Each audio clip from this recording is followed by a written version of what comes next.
Hello, and welcome to Season 3, Episode 11 of the AusCannaPodcast. I'm your host, Christina McMullen. And on today's show, I'm chatting with a woman whose story is a powerful reminder of resilience and the potential of medicinal cannabis to completely transform a life. Sharna Stewart spent 8 years bedridden after a spider bite threw her nervous system into total chaos. She endured years of ketamine infusions, inpatient rehab, brain surgery, and opiate medications that left her a shell of her former self.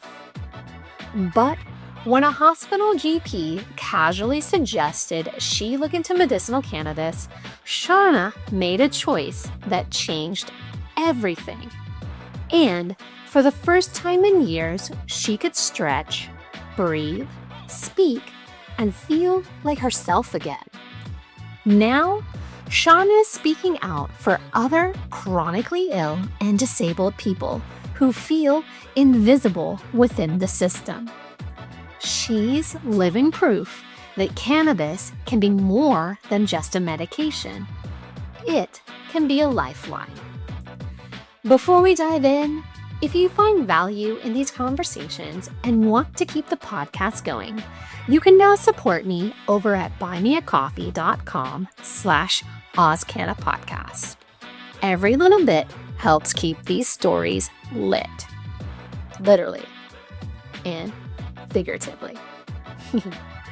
So whether you're packing a fresh date for a medicating session, sipping tea at home, or out on your morning walk, take a breath, settle in, and let's get into it.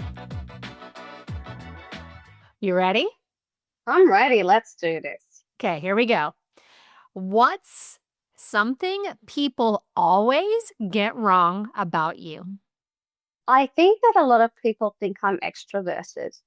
I'm actually somewhat introverted, but people think that I come across very confidently and that I am, full of confidence and outgoing. But I do like to do those sort of things. But to be honest, most people think I'm an extrovert, and I'm a bit of an introvert. I like going home and snuggling up and reading a book or watching a movie sometimes. So I think people sort of think I'm a little bit more outgoing than I am. It's funny how that works sometimes, huh? Yeah. What's your go-to method for self-care on a tough day? Well, for me, my go-to on a tough day, self-care, first of all, is medicinal cannabis for me. Top tier self-care there. Also, a bath. That's my go-to. Like I went years without being able to actually have a bath due to my disabilities, and it's still quite difficult, but now I get assistance in and out, and I just love the feeling of being in the bath and just, it's ultimate self-love sort of thing with the candles going and, maybe some soft music. I like to do that and sort of treat myself and just put in a bath bomb. And yeah, I think that's top tier self-care. I don't actually remember the last time I took a bath, but this probably ages me a bit when I admit this. The only thing I ever really remember taking with me into the bath is when I was in university. And I remember getting really, really high and then getting into the bath. And again, this was the part that ages me. Take away Chinese food. Oh, Used to be in yeah. styrofoam containers. Oh, And my styrofoam gosh. containers float Yes. in the bath. Oh, no way. And so I might have been guilty of taking some fried rice, some sweet and sour pork into the bath with me and letting it just kind of Munchies as well. Yeah, close a little clam lid on it, push it away and be like, we're okay. We'll let that float back to me. Exactly. That'll come back to me soon enough, and I'll have another mouthful. Yeah. Oh, that sounds great though. That's the way to have a bath. There. When you were younger, were you a tree climber or a dirt digger? I absolutely don't like heights. So I was a digger. I still dig around. Like if I go to the beach, I'm the person that's looking for the shells or, digging around through things. So yes, I'm definitely the digger. But yeah, great question. Are you more future driven or past haunted? I used to be more past haunted because of what I have gone through with my illness, but now I actually have had to change my perspective in order to not just survive, but then try to thrive. So I'm forward moving now because I feel like I've been able to start to advocate for myself with the medicinal cannabis assisting. And I think that has also given me hope to what is possible in the future. So I'm more a future focused person now because in the past, I didn't see there was a future because I was grieving the past. So I find once you sort of let go of the past to a point, um, yeah, now in my journey, I'm moving forward and seeing where that can sort of take me and what that looks like. I love it, girl. I do. I love it. What's your go to, I'm not okay, but I'm trying meal?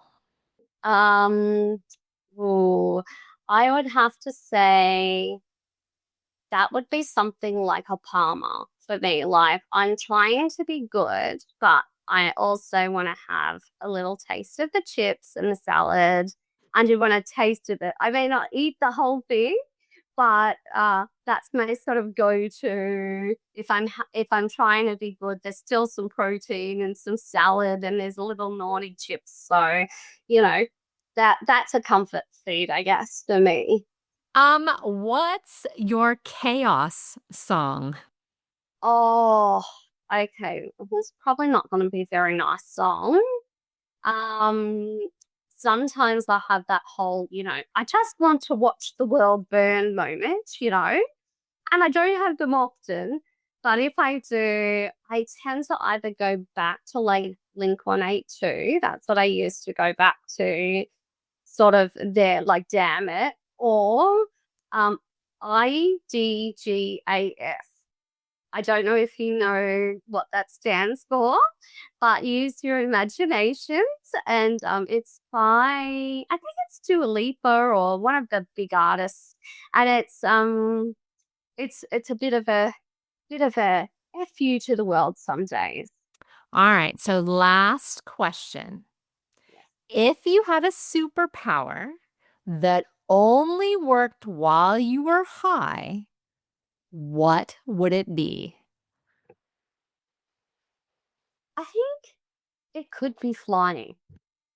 I think I would love that. Yeah, flying. Like depends how long and how fast I could fly. Like I'd love that. I think being high and it'd be exhilarating and you'd be able to fly. Look, I'll pop over and fly however many an hour or two up, to Noosa or somewhere.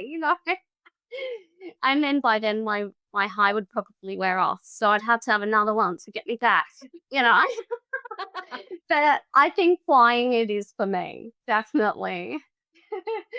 So, Shauna, for the listeners who don't know anything about you, do you mind giving us an introduction? Yes, no problems. So I'm Sharna. I am 41.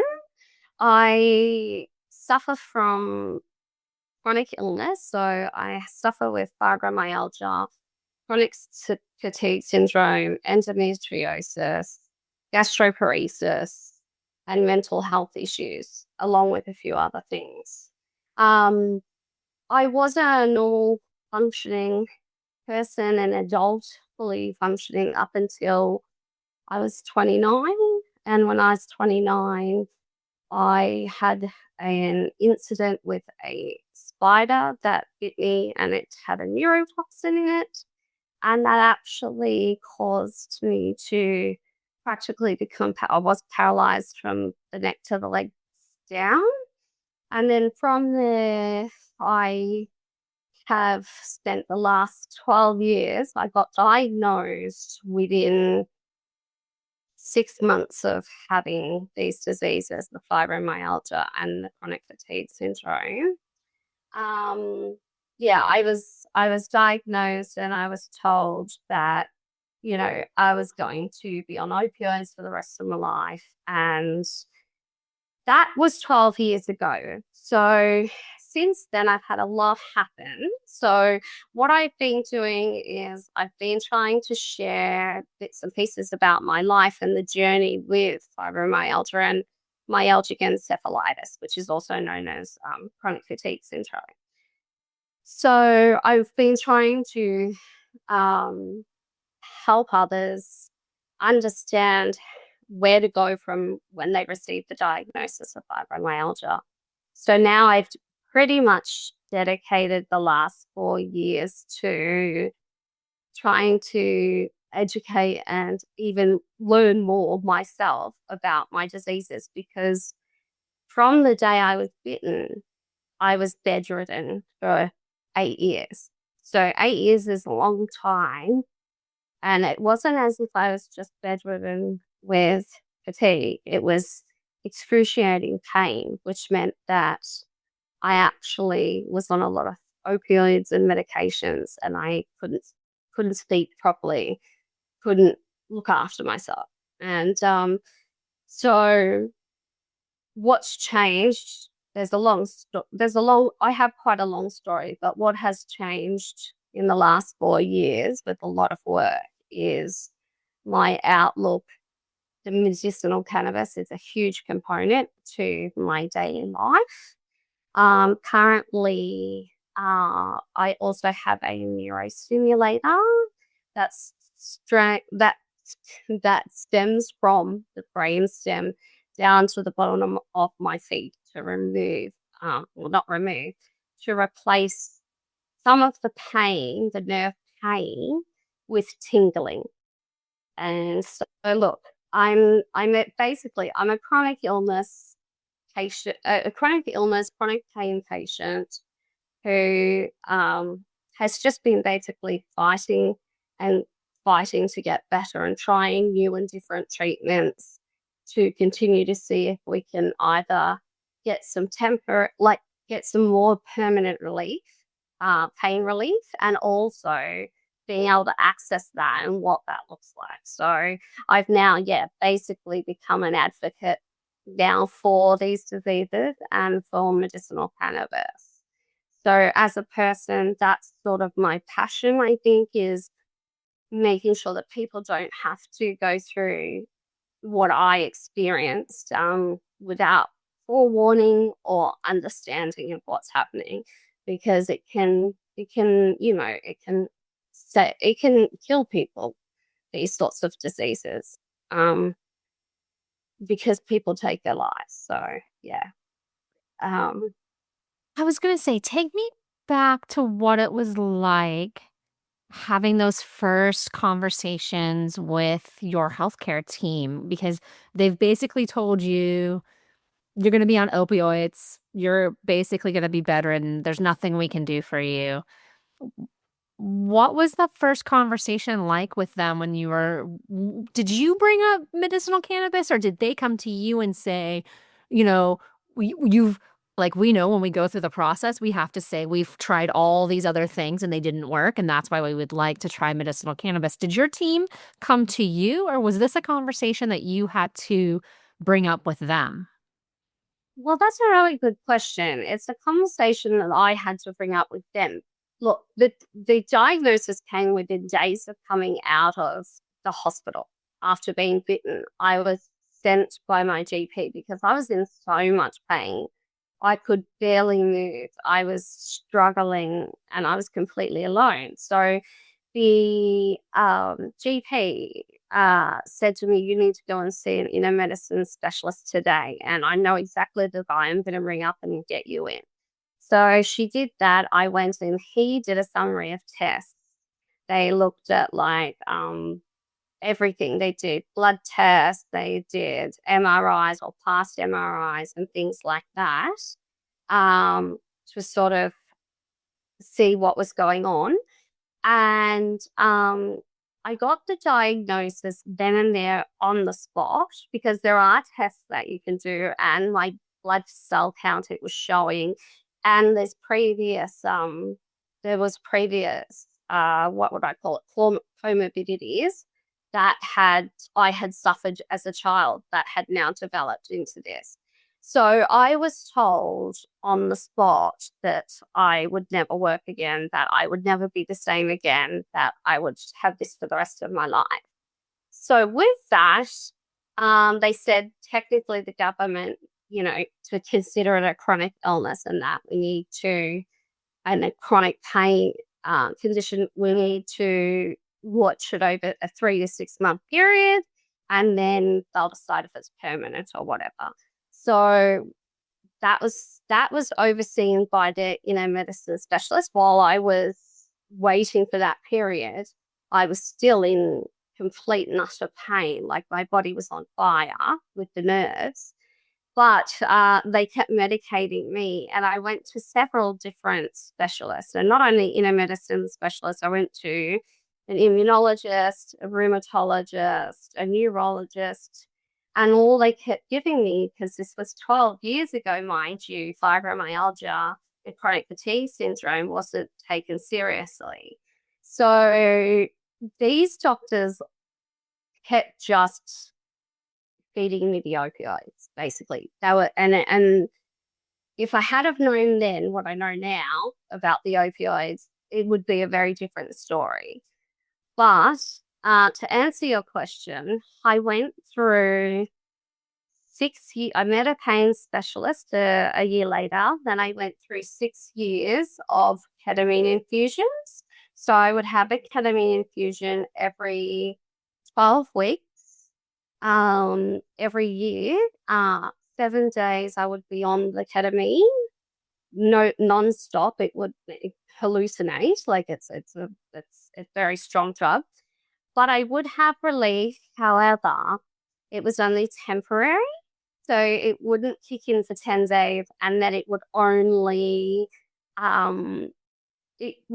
work, or to lower the pain.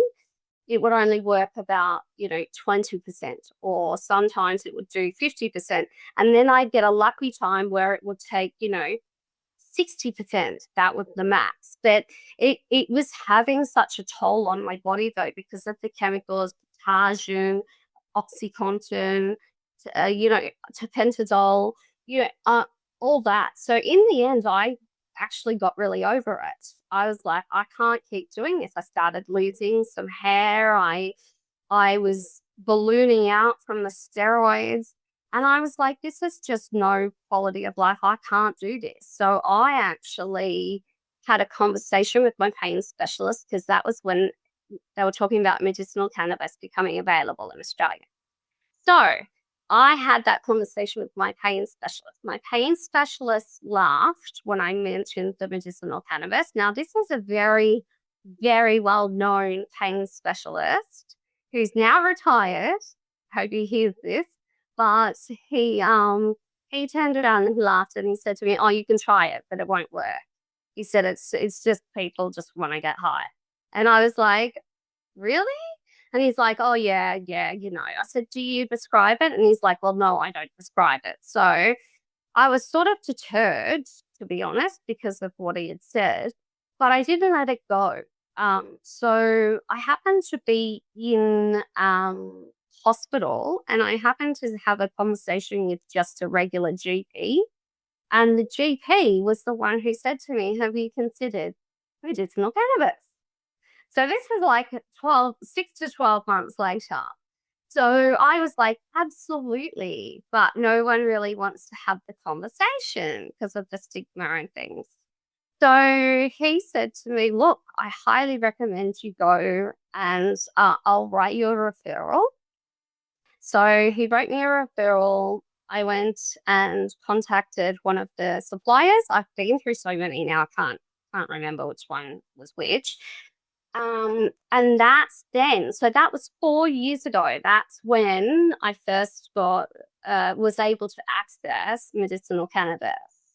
So from word ago, it's been 12 years, but really it's been 4 years with medicinal cannabis. And how funny that in those 4 years, I've been able to string a full sentence together, which I couldn't previously because fibromyalgia causes cognitive issues as well.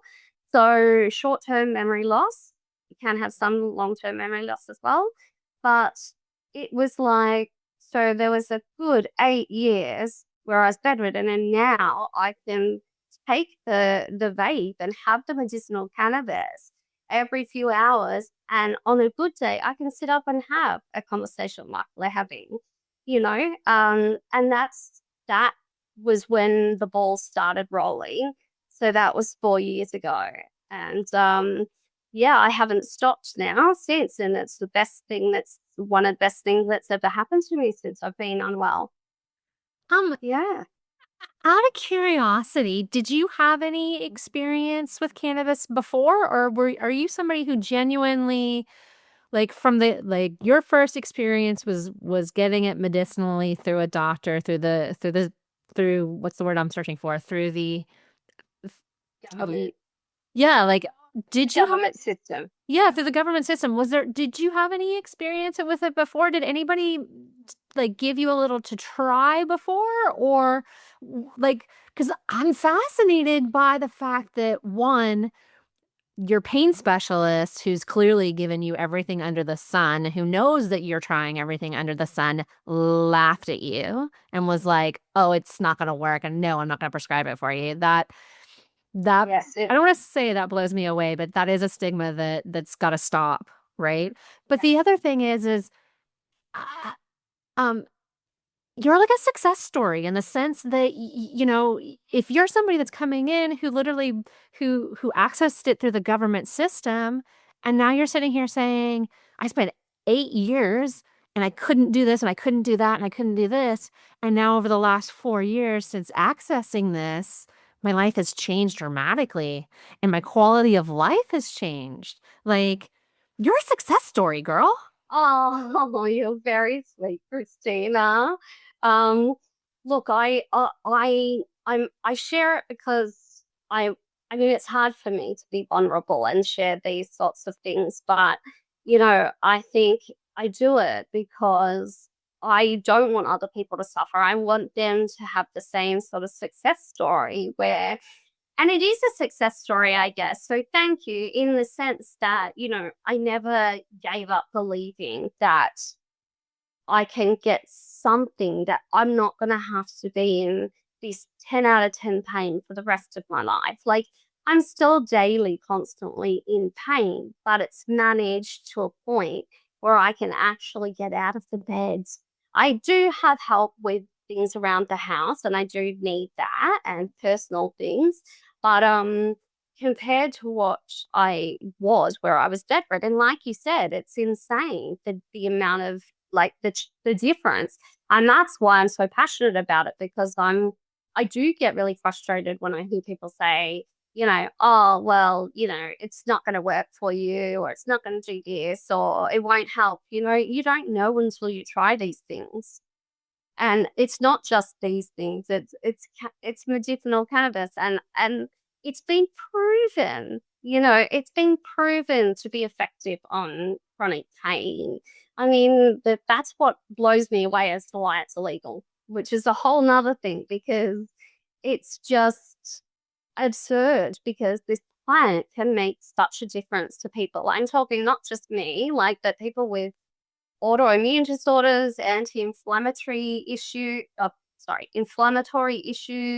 Cannabis is the anti-inflammatory, as you know. So all these sort of things with chronic illness patients, I do get a lot of people contacting me and saying, like, what do I do? I need help, I can't do this for much longer. So I think it's an important conversation that needs to be had about, you know, um, cannabis. And yeah, exactly. Going from, I hadn't previously, like you said, the original question, I haven't hadn't previously smoked weed. No. I did, however, have a friend who was having medicinal cannabis because he was suffering from ME. So not ME, sorry. He was suffering from multiple sclerosis. So MS. And he was using the Mighty vape.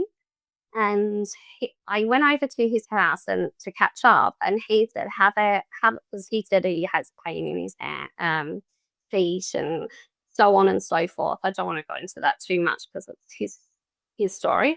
But he said, here, have a try of this and see if you notice a difference. And it was the flower in the vape. And I tried it, and I was absolutely shocked. I can't say any other way. I was absolutely shocked and blown away how quickly and effectively it could help with nerve pain. And so from there, I was like, I'm getting on the phone, I'm getting a prescription for this. And that's where I sort of went from there. So it was that GP mentioning it. Then it was this friend that sort of just fell into that bit. And then I went on my own journey from there. So yeah, so I hope that answered that. It does. Can we just go back to what it was like that first time when you tried it? For somebody who is in chronic pain, what was that like? Because I think back to the first time I tried it, and I'll be honest, I think, and this is me as a teenager, I probably had to get quote unquote high a couple of times before I realized, oh, I'm high and I've got the giggles and this is what's happening. I'm curious, as somebody who didn't experiment with it from a social aspect, who is in chronic pain, who's tried it for the first time, what was that like? Did you feel like kind of like a shift in your body? Like what Oh my God, yes, absolutely, absolutely. So fibromyalgia, just giving you the definition here, basically for people to know. Fibromyalgia is a chronic disease that's characterized by widespread pain, fatigue, sleep disturbances, and cognitive issues. It is incurable, and it affects the way the brain and the spinal cord process pain signals, making patients more sensitive to pain, and in my case, without medication, unbearable nerve and muscular pain feels like being on fire. So patients with fibro have that, but then also patients with ME and chronic fatigue syndrome. Chronic fatigue syndrome is a debilitating illness. It has severe fatigue. It will not improve with rest, along with symptoms like with sleeping and cognitive difficulties. It affects so many parts of the body, unfortunately, including the brain, the muscles, the digestive and tract, and the immune and cardiac systems. So when we're talking about that, we're also talking about chronic pain. For me, looks like my muscles are very tight. So with fibro, over a long period of time and being in bed on and off like full time for 8 years, you lose a lot of muscle and that. But your body is clenched like this. So when I had the first toke, I'll say, the first, vape, I could not believe my body started to go within 10 minutes. My body dropped down. I could feel parts of my back start clicking and into place. Everything started loosening. Imagine it going from your head down to your toes. And I could not believe it. I was moving. I was able to move my body to the side. I was able to move my neck, and it actually cracked a lot of the muscles, and the sheer relief. I don't know if you go to a chiropractor, but if you've ever had, pain in your back and you really need to crack your back, or you've had that sort of muscular pain, it's pretty relentless. And to have that released is just like, oh, like you can sort of breathe again. Like your body is like, oh my God, it's so relaxed. So not only does it do it physically, like it physically relaxes, it physically relaxed me, but also with the pain, giving a break, taking the edge off when you're basically walking around, or not walking around, but you're traveling in the wheelchair and that, and you're going places. The pain is a 7. Like at that time, it was like 7 to an 8. And I'm trying to make like visit people and I can't do it. And anyway, so he gives me this the vape, and I could not believe the sensation in my body. The pain relief was instantaneous. It took the edge completely off. The pain level would have dropped from a 7 to, I think it was about a 4. Now, getting it under 5 is what I consider amazing for me. Like, so I find that there's other chronic pain patients that have said the same thing. So it is physically the muscle relaxing, and also, it can also induce, depending what you're having, whether you're having the terpenes that are helping you sleep. It'll, as you know, it will help us sleep. People who have CFS for a long period of time actually then end up with a dysregulated sleep cycle. So the circadian rhythm is out, and therefore your body doesn't sleep as well or anything. So it gave me relief where I could actually rest and not lie on the bed and not be in pain. So not only that, it also cleared up my focus as well in my mind. I have noticed as well ever since using it that I'm a lot more aware of what's going on, a lot more alert. And that all sort of happens in the first vape. It was just like someone opened a window, gave me hope, which is something that had been sucked out of me, basically. You're going to have this for the rest of your life. There's no cure. It's incurable. We could only treat it with opioids. I mean, the quality of life after 8 years, I was ready. I even went to Bali. Stick as a dog, went to Bali to see a healer to try and get some assistance. And that didn't help. So the fact that I was finally having something so simple, a plant, and it was being so effective, I was like, why isn't everyone talking about this? I'm like, this is amazing. And look, I am happy to report that my health is better, as in blood tests and blood pressure, those sorts of things, all because of the cannabis as well. So, sorry, that was the way around that. You'll probably have to edit this. Sorry. No, it's good. I love it. But I love the fact that you're talking about it was like a window that was opened. And, when we open windows, it's that breath of fresh air that comes in, right? And it's weird, because you're inhaling this breath of fresh hope, if you will, like to get into a real big metaphor, right? No, I love it. I love the metaphor. Yes. No, it is, because it comes down to that for patients who are constantly in pain or constantly ill. You get sick of being sick. Imagine, people have the flu and they're like, oh, I just want to, get rid of the flu. If you've got that ongoing, you've got the body aches and that for the 8, 9, 10. I've known other people have had it 20 years, to have even a break after that is incredible, even if it's only for an hour or two. I think the other thing that's really important that you said, that if the listeners weren't paying attention, and if you're not somebody that's in chronic pain that you don't understand, is that you were talking about, you were with your friend and your pain was about a 7, and that you had the medicinal cannabis and it brought it down to a 4. And that you were pumped because it was below a 5. Now, somebody who's not in chronic pain, who gets out of bed every day, who's at a 0, doesn't understand how significant that it's only 3 little, like, in their mind. But for somebody who's in chronic pain, like what you're saying, to get that chronic pain below a 5 to a 4, maybe even down to a 3. It's not that it was this magic silver bullet that took everything away, but now you can function. Absolutely. You hit the nail on the head. That is the godsend. Now I can function to a point where I can string the sentences together. I may forget things, and I do all the time, But not only that, physically being able to go to the bathroom on my own, things like that.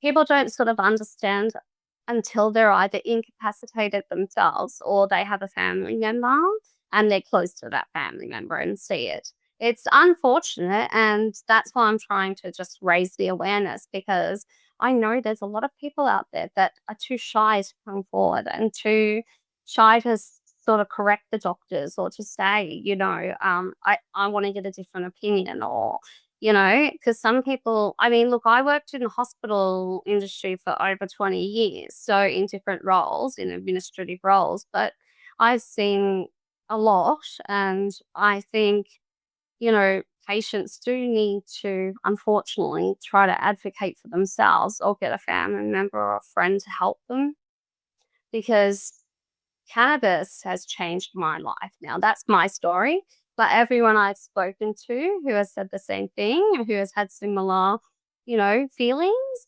the evidence is there. And hopefully with On Tracker, uh, with the On Tracker app, we're getting that data. So hopefully that's really going to be helpful too. But yes, you're absolutely right. You don't know, unfortunately, until you have the pain, what the chronic pain scale is like. And you're right. So Yeah. you perfectly summed it up. Perfect.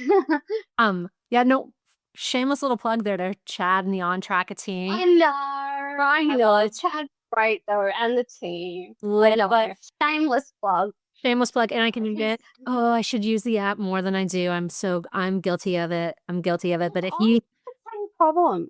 Yeah.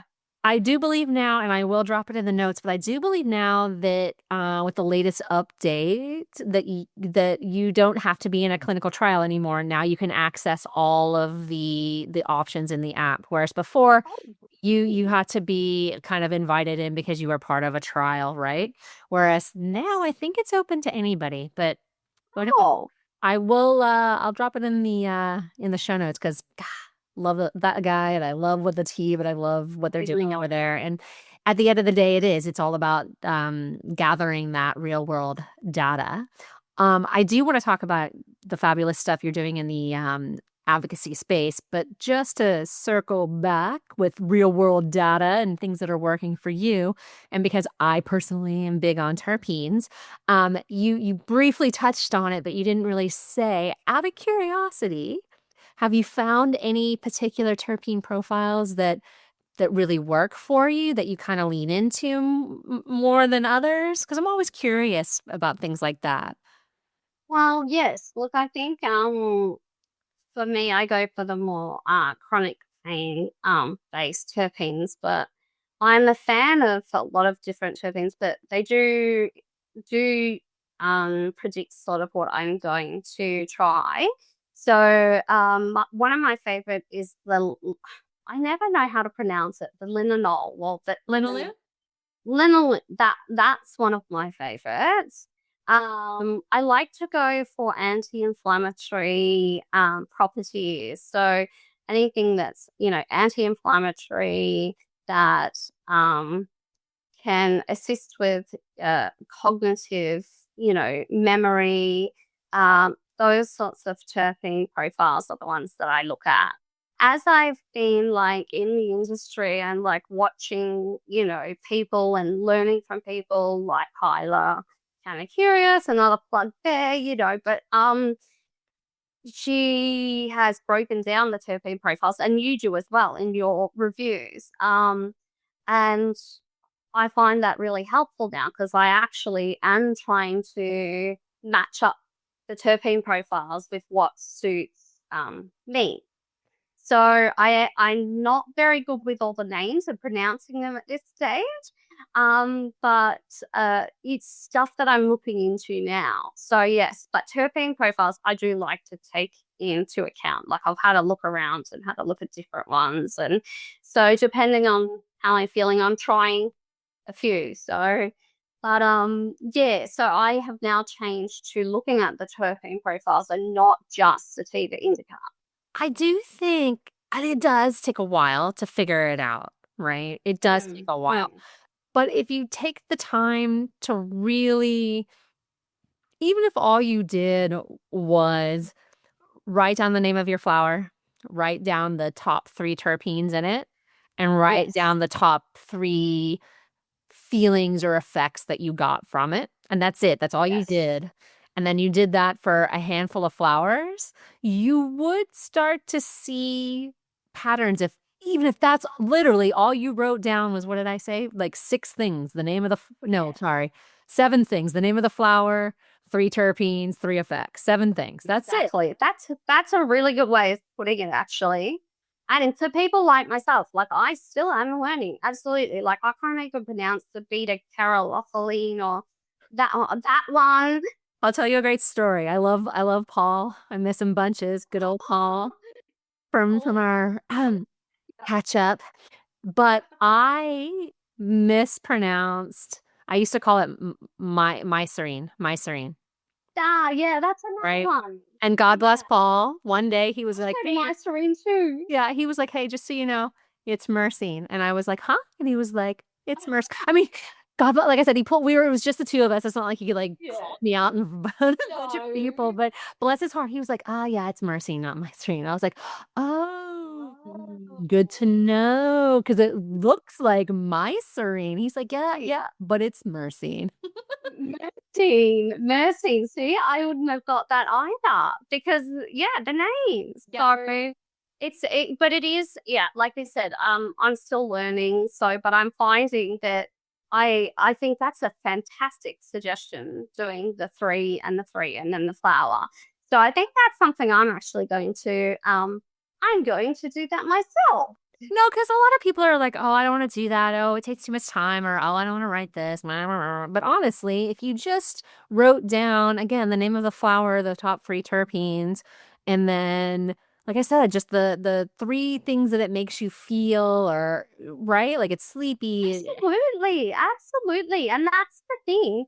You can do that. And you can also put it into like on tracker, as we've said. So, you're putting how it makes you feel, what are the side effects, if any, like dry mouth or this or that, I think that's a really good way of putting it. And I know people will say, I don't have the time, but you know what? If it's important to you enough, you'll make the time. And I'm sorry, I may sound harsh, but if you want to get the best of your flowers or your cannabis, as you know, you will be looking at the terpene profiles. You'll be looking at the reviews. You'll be looking at it because it's important to you. So I do like to sit down and look at it, and I will take that time because it is very important to identify what works and what doesn't. Because I may get 70% relief from something, or say, 50% relief from something, and then try a different strain with different terpenes, and it will react completely different with my body. So, like you said, it's worth it if you want to really hone in on the properties that the terpenes have, so the healing properties and things. I think so, and you're right. If you want to put the effort in to improve and get better outcomes, you do. With anything in life, you have to put the effort in to get the result that you want. With anything, with anything. Yes. But I mean, look, I know for 8 years I didn't have a lot of energy, and I know these diseases, and autoimmune diseases and everything chronic, it's very difficult to do the daily tasks. But I think we are starting to see a little bit more of a trend where people are starting to transfer over from opioids now. So over to flowers. And then when you're having flower, you have the time to sit down and sort of write it. So I agree. Yep.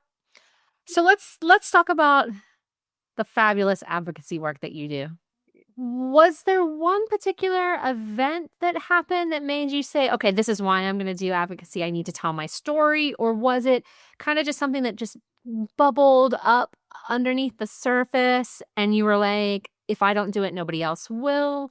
Like, walk me through I guess the light that clicked on that was like, "No, this is my calling. This is what I'm going to do." Because I think that advocacy, it's a calling, because it's dealing with a lot of negativity. It's dealing with roadblock after roadblock. It's dealing with stigma after stigma, and it's very defeating most of the time. And so you have to have some sort of a calling to keep showing up. So what was your calling? Thank you. That's a great question. Um, well, for me, um, I think it was after I had started, because I didn't have the easiest start with the cannabis because I was put on oils to start with, which is completely understandable, and you increase the dosage by over time, over the days. But for myself, I was vomiting from the amount of oil. Like my body without a gallbladder couldn't process it. So I kept trying different oils, thinking it was actually these strains. And it wasn't, it was my body. So then I went to try the flowers. So then I was on the flower, and that was amazing. And I was shocked, absolutely shocked at how easy, quick, and effective it was to use the mighty vape and control or manage my pain at a baseline. Um, so when I did that, I also tried after a couple of, before I started my advocacy work, I tried a couple of, this was around the same time actually. I tried some M cards as well, an M card. And then I thought to myself, look, this is working for me. Like this, I don't know if it's the neurostimulator and the combination of my neurostimulator, I am still on one opioid and one benzodiazepine, and then the medicinal cannabis. So I don't know if it's those three put together that made me sort of want to start advocating. But I did say to myself, there was a point where I thought, you know what? People need to know about this. And so it was really hard because don't genuinely I don't genuinely like being in front of the camera, because I'm a little shy. But I thought to myself, look, no one else is really doing it. I mean, there are people that are doing it, but not to do with the hospital sector. And I think the driving force for me was, um, when I went into hospitals, they weren't allowing me to have my legally prescribed medicinal cannabis. And at that point, I had it bubbling up for a little while, these feelings of, this is not right, this is not kind of fair, but it's so amazing. People should know about it.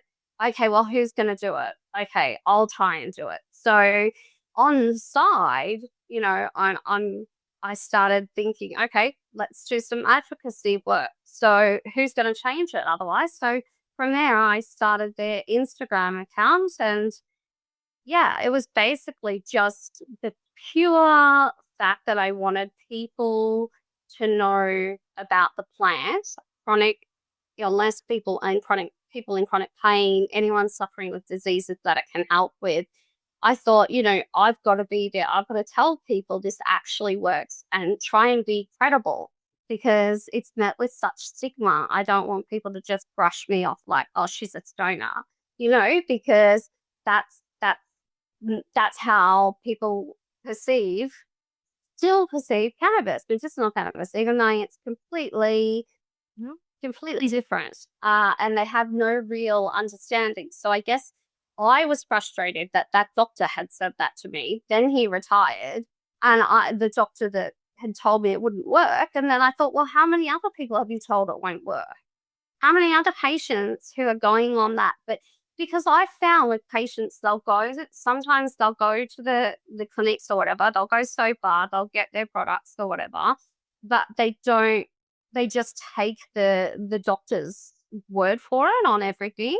And I'm not saying not to listen to your doctor, because I'm not a medical person, a doctor, but I'm saying if you don't like I could have walked away and just given up and said, okay, well, I've got it forever. I'm just going to be bedridden. But no, I was like, no, I'm not going to do that. I'm going to get up there and I'm going to tell people that, this is an option that is less side effects, It's accessible, it's legal, and it works. And it works. That's what I had to get across to people.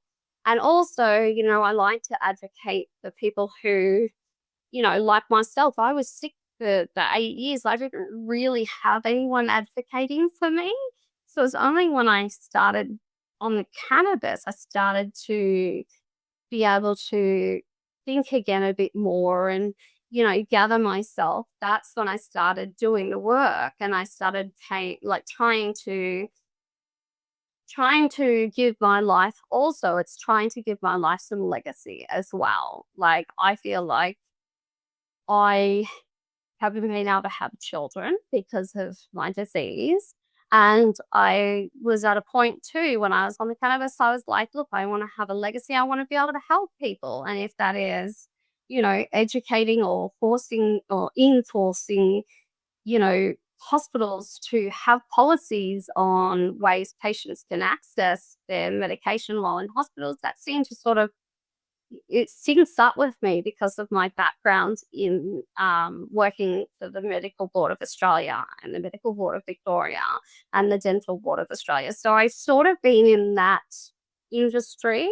So I think, yeah, I have a need to want to help people. So I think that's where the advocacy work comes from. But it is quite exhausting. I will say that it can be exhausting at times. But I find it's worth it when someone sends me a message and says, "Oh, I've just had my appointment with this canna clinic, and I'm receiving my oil, tomorrow or something." And I think, great. And then they write back, "Oh my God, the difference." So I think that kind of keeps me going as well.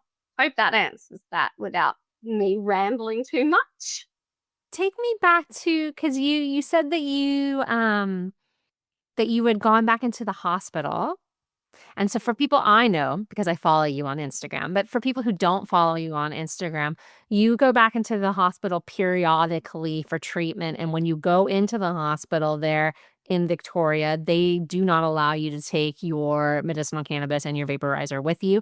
And so forgive me, but I think you're in the hospital 2 weeks, or is that not correct? Correct. 2 to 3 weeks 2 to usually. 3. On average, it's about 3 weeks. Yeah. Yeah, and so you're in hospital 2 to 3 weeks. You're not allowed to have your medicinal cannabis, so you're back on doctor prescribed opiates. Obviously, they're doctor prescribed. I don't know why I said that.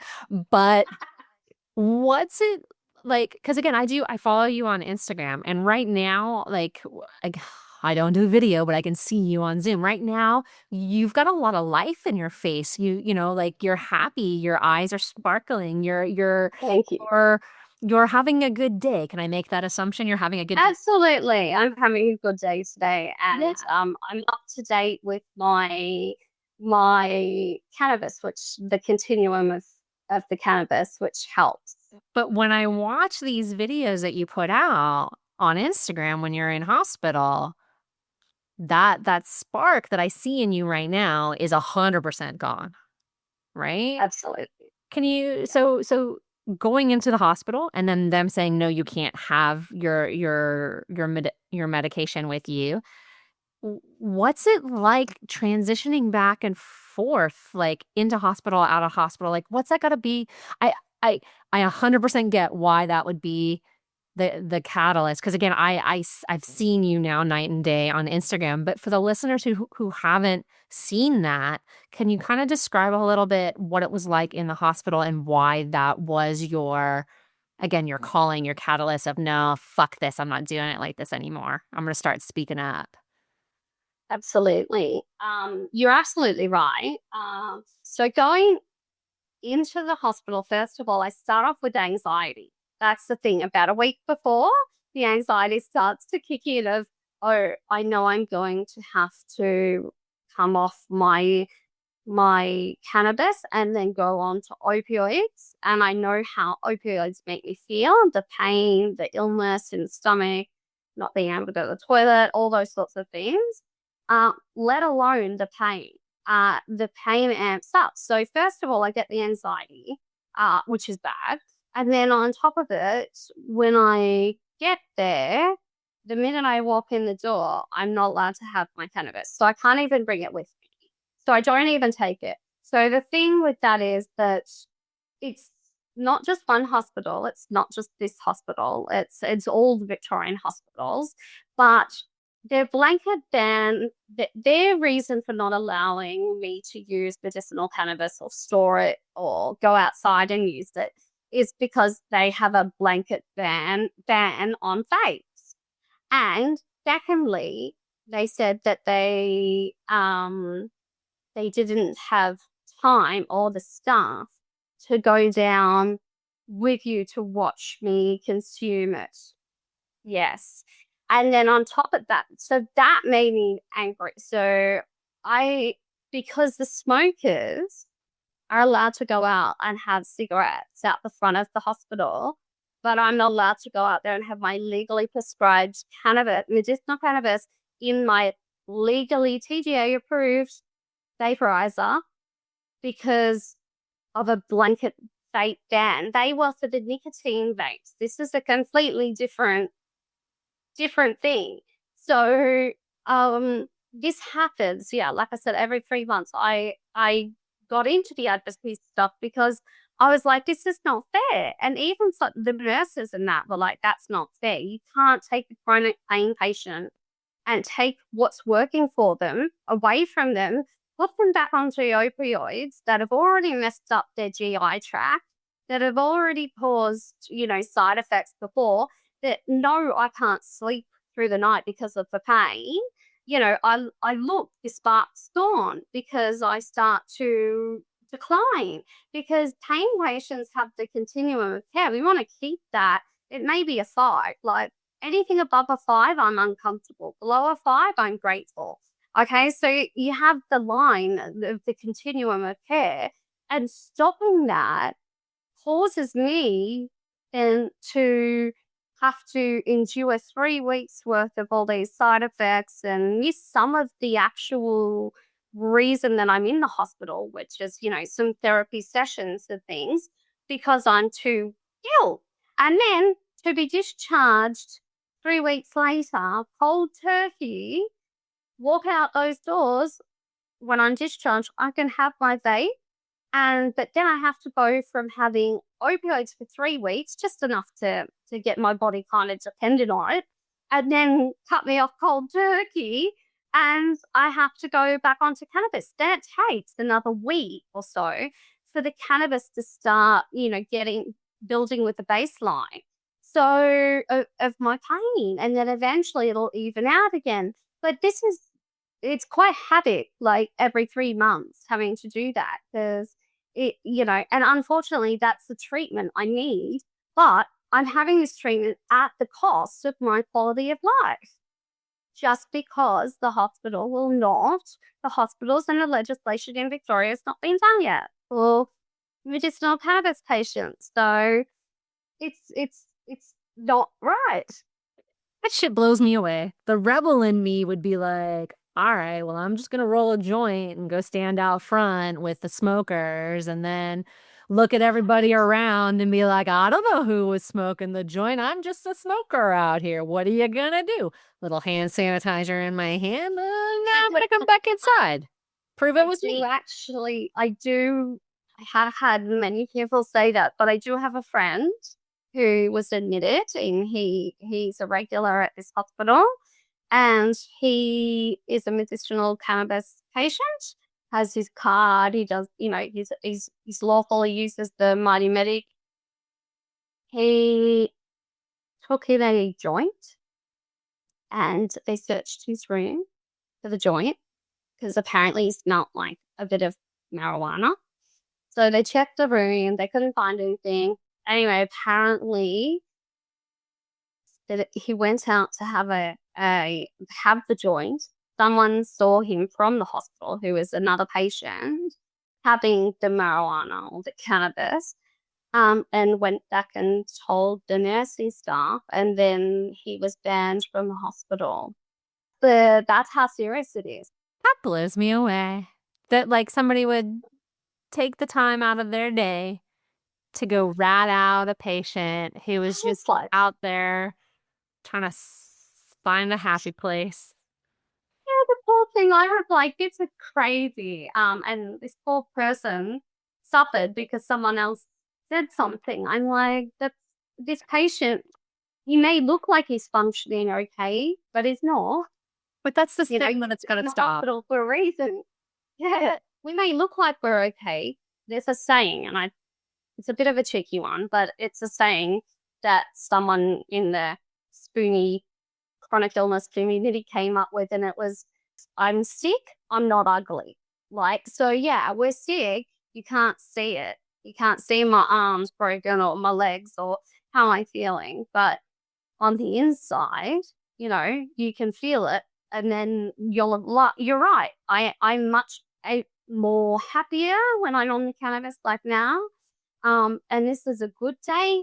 This would have been like once a year back in before cannabis, you know?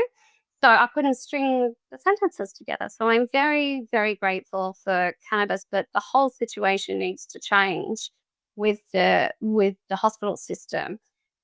And it actually is discrimination at the moment, and that's being addressed by the Rachel Payne took this issue about 18 months ago to Parliament, and Parliament agreed, the health minister agreed to set up a committee to start writing and the policies and the legislation for all types of dispensing for all types of products of medicinal cannabis in the hospital setting. So now I know the group has been formed because Cannabis did an article on it not long ago, but we still have not had it rolled out yet. So patients are still being denied it.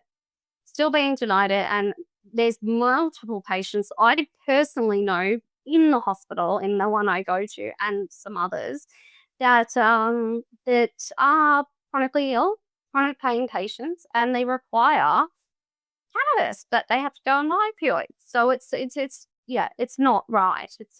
I find it very hard to digest because doctors are supposed to be providing care.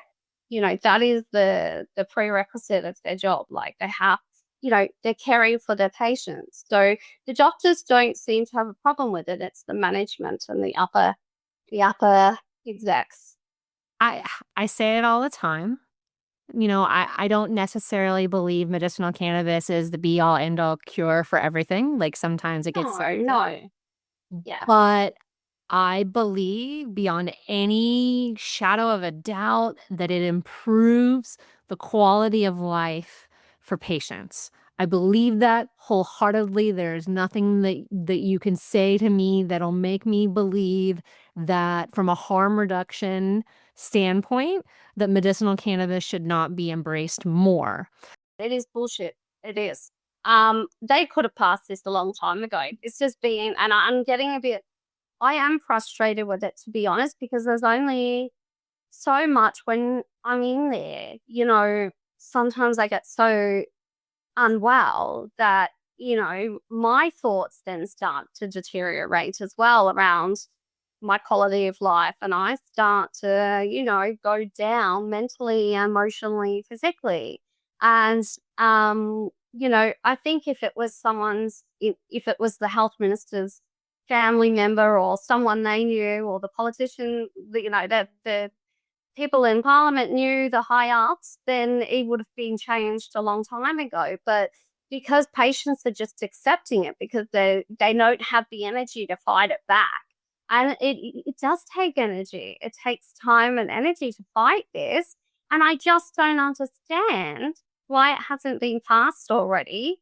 And this would not be an issue.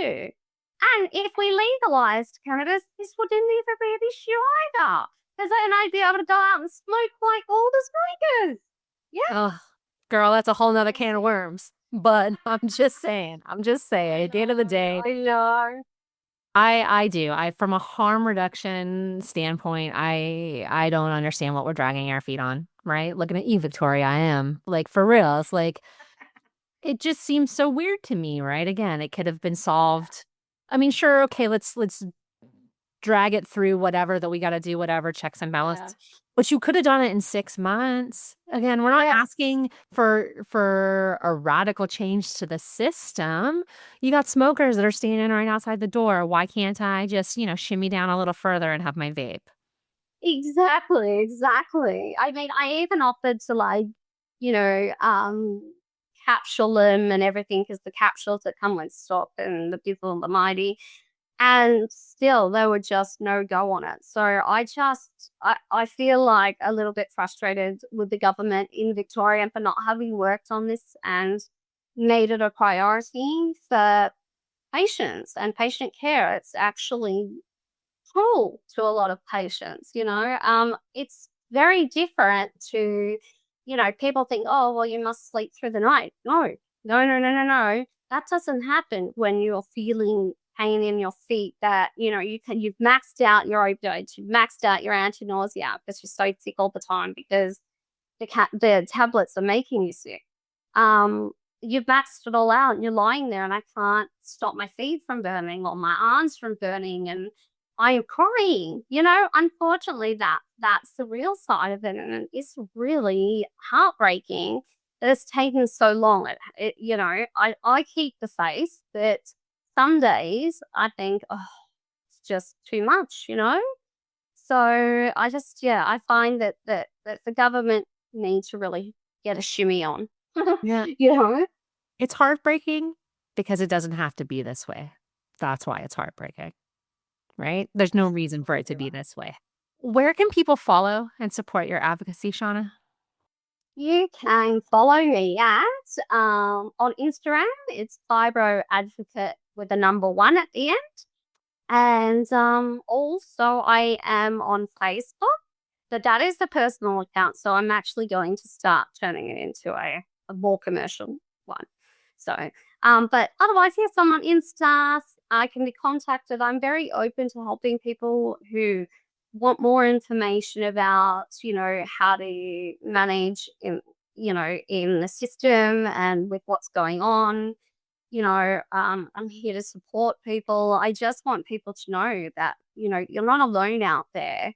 There are treatments that are accessible that you may not even know about, and that one of them is medicinal cannabis. And I'm always going to advocate for cannabis because it's an incredible plant, and I really believe that it's personally I believe it's not legal because of big pharma, but yeah, we won't even get into that. But yeah, so I think pro cannabis for me, and I hope patients do reach out. Let me know if you have any, you know, stories on how you've gone and that with your cannabis journey. Yeah. I love your work, Shauna. I do. And I will absolutely make sure that all of that stuff is in the show notes for other people to follow. And I usually ask my guests to give a call to action at the end, but if you're okay with it, I think I'm gonna do my own call of action for you, and that is I hope that every person who's listening here does. They go over to your Instagram and they follow you and they see the night and day between what it's like for you to be in the hospital with the opioids and then when you're at home with access to your medicinal cannabis. I hope that people follow that journey and they get just as outraged as I am and as others who have helped you get your word out because I feel like at the end of the day, you're one of our success stories. And anything that anybody can do to support you to get your word out there to start changing these laws, let's do it. Oh, thank you so much, Christina. That's an absolute blessing. Look, I can't thank you enough. It's an honor to be on your podcast. It's been an honor to be on Kyla's podcast. I can't thank the cannabis community enough. You've all embraced me and welcomed me and supported me. I am I encourage patients to definitely get on, have a look at Instagram, have a look at the people that you know are in the cannabis industry and support them. So follow them. It's very easy, and then you'll see what's going on and what's new. But I wanted to say thank you for that. And I thank all the people that have contacted me. And I'm truly, truly grateful for the opportunity to help. So thank you. Thank you for coming on the show. Thanks for having me. I'm so grateful. Thank you.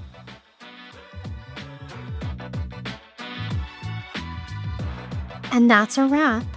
A big thank you to Sharna for her honesty, her courage, and for being a voice for so many who are still fighting to be heard. Sharna's story reminds us that cannabis isn't just a treatment. It's a doorway to possibility.